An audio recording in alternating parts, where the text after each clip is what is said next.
Hello. It's your girl, Honey Jai. Lesson T. Today was a great session. We did a group session. I was so excited about it. It was like four of us. We decided to meet together. That was the first time that I had ever allowed women who didn't know each other to be in the same area. But I wanted to ask questions. I wanted to make sure that we were all in the same place. And I also wanted us to not think about what we are committing to doing in our coachings, but doing something a little bit different. So I tried these four women getting together. It was crazy because while we were sitting there, the first thing I wanted them to understand is I wanted to pray. I wanted us to pray that whatever it is, that we can remove it in the name of Jesus, whatever barrier, whatever power that we feel that is higher and bigger than us, that we ask God to remove it, because we understand that, God says if you come together, two or more, and that's what I wanted them to get, that two or more, that pilot, that pilot of prayers going up. I say that to say that one of the ladies had said something that was so interesting to me. She said that she had to unlearn something about love. And then one of those things was that she used to believe that love was supposed to be intense and loud and consuming and then hard to hold on to. Hard to hold on to is what really caught my attention. Hard to hold on to. But in this season, God is teaching us, them, that love is soft. And so I wanted them to understand that. Because the whole thing about it is this is a soft tool method. That's what we've been doing for the last 3 weeks, because this is a new group of ladies. I had a pilot of 12 ladies, did very well, and I loved it so much that we decided that now here we are. And so these four ladies, we came together, and of course we got to talking more about love. And so one thing we had came up to agreement that love cannot be rushed. It shouldn't confuse you, and that it should never, ever question your worth. It kind of caught me off guard that one of the ladies believed that love made her question her worth. Didn't like that at all. That real love, it meets you where you are. And that healing from it is enough to receive it, and that it makes you soft enough to actually feel that love, and wise enough to not run after it, right? And so in that process, I had said that if God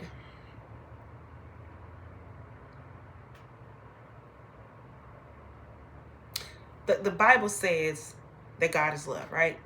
And so my question to them was, if you've been asking God for love, and I'm trying to say this in the simplest way because we really went into depth, and I don't want to really talk about everything that they said, but I just wanted to, these are some of the things that I wanted to hit. And it was crazy because all four of them, it touched some part of them, because today we had a great breakthrough.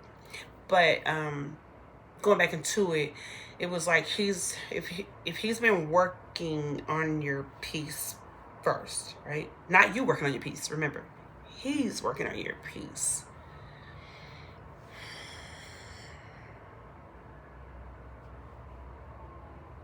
Then there is no delay,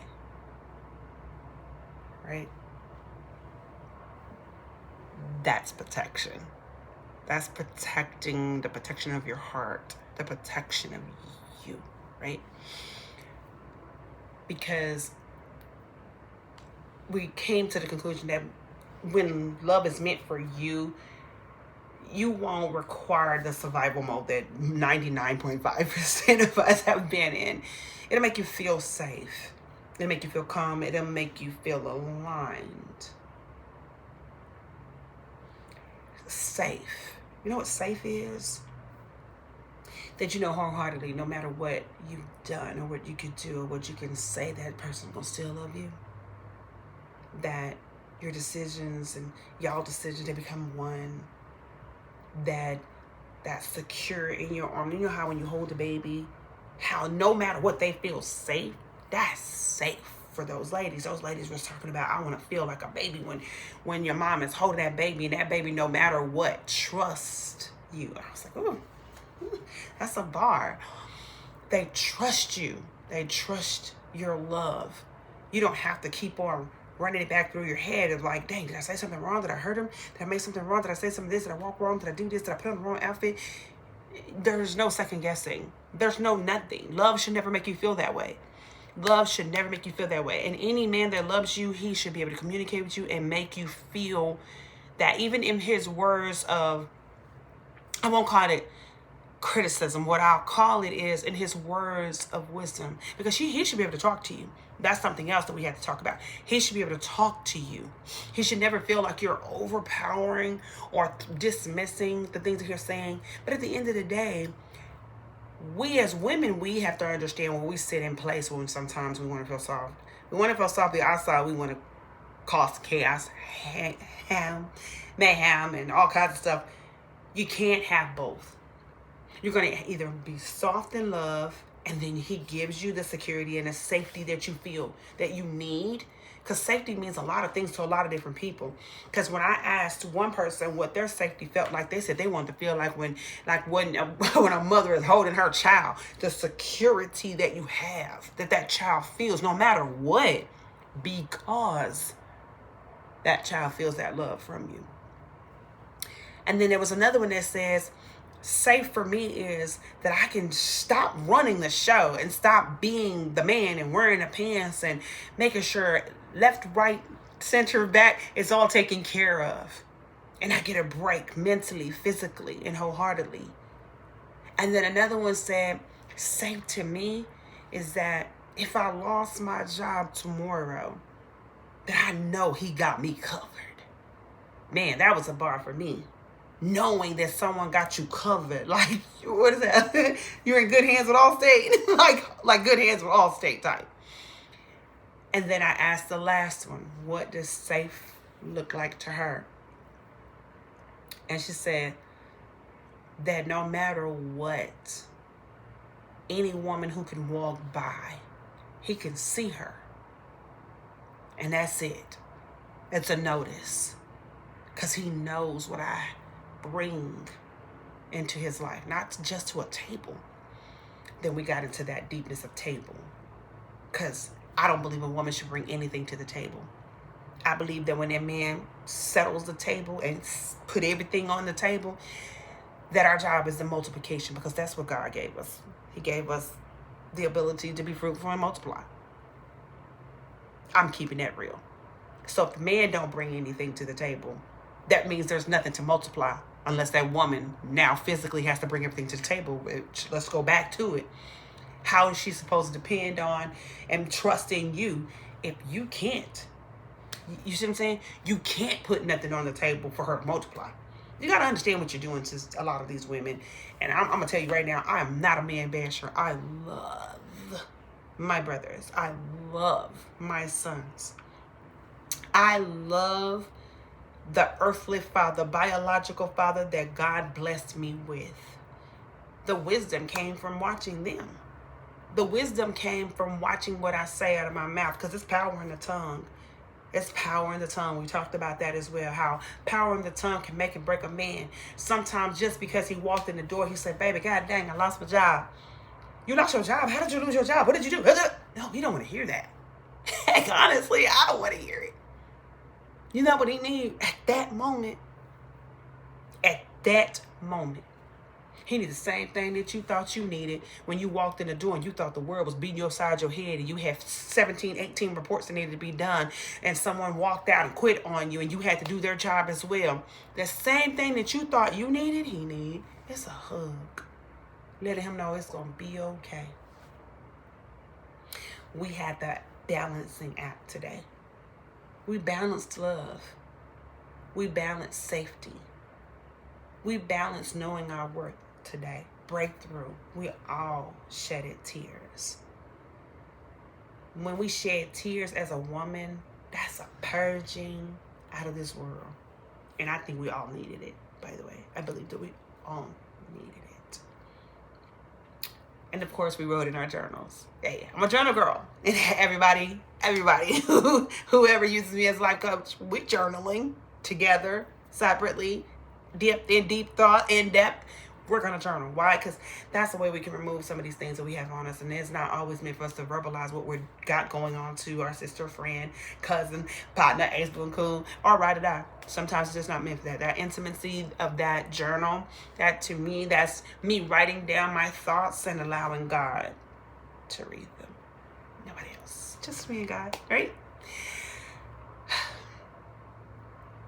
I pray that you know what safe looks like to you. And if you don't, sit down and think about what safe would look like to you and what you would require from your mate, your man, your companion, your soon want to be future husband. What would you want from them? I'm going to tell you, the expectation of them taking care of you, it's taking two to do a household these days. But if he can take care of you, that's a beautiful thing. Don't get it twisted. But then you also got to know, what does taking care of you look like? What does it look like? What does that look like for you? I know what it looks like for me, but what does it look like for you? Because sometimes we come up with this unrealistic expectations. We think that, I live here in point A and he lives over here in point B, and he's supposed to pay bills over here at point A when he has a whole house to maintain over here. Now, if you were making the unity, becoming one in flesh, then I can understand. But one of these, A or B, might have to go. Or we might have to purchase a C and let A and B be rental properties. It is what it is. But you got to understand what that looks like. You can't expect this man to go all the way out. Now, helping you, I know a lot of men that will break their neck to make sure that you don't fail. But you got to understand what happens when it's his turn. Can you do it? These are things we have to talk about today, because some women say, I'm not helping no man come up. What you mean you're not helping him come up, but you expect him to help you come up? What are you talking about? Do you have any brothers? No. You have any sons? No. So that's what you're teaching your daughters. Not a good look. Not a good look at all. They got to be able to take care of themselves until that mate comes around. All right? Don't just go out there looking for someone to take care of you. That is so crazy. But it was something. It was something to listen to and something to think about. I'm going to close right now because I made a promise that one of the ladies wanted to meet, and we're going to meet. So I'm going to jump off real quick. But I just wanted to say this. And this is really wholeheartedly, like, if love is meeting you softly, don't rush it. Don't question it. Just receive it. Okay? Because this, to me, this is kindness that God sends when you're ready. My key word. When you're ready. If you're ready, remember that the table is for two. One bringing, one multiplying. Remember that safe is what you think safe looks like to you. But remember, you got to own that safety. You got to own what you're saying. And then you also got to remember that you got to treat that man with security. Where we started with him need to be the pattern with him all the way through. We need to stay who they met. If we was dressed, I'm playing Jane, right? So meeting him like this and staying like this, that's not bad. But when we step, I'm talking when we step, I'm going to change this look up, because I want him to remember and always know what he fell in love with, who he fell in love with, and never question why. Hey, that was our conversation for today. I just wanted to share it with everybody. If you got anything that you would like to talk about, trust me, I am so here. I do have an email address. We have one. It's called sft@outlook.com. I take all questions on there. I take all shows on there. But this right here, this is not a show. This was me and my coaching with my ladies. And if you ladies are watching, which I know you always are, thank you for allowing me to bring us together in a space where we can give God thanks and praise and pray for one another. Let's do better, ladies. We ain't gossiping, right? We're going to sit down and gracefully love on our sisters. Let's sip tea. Bye for now.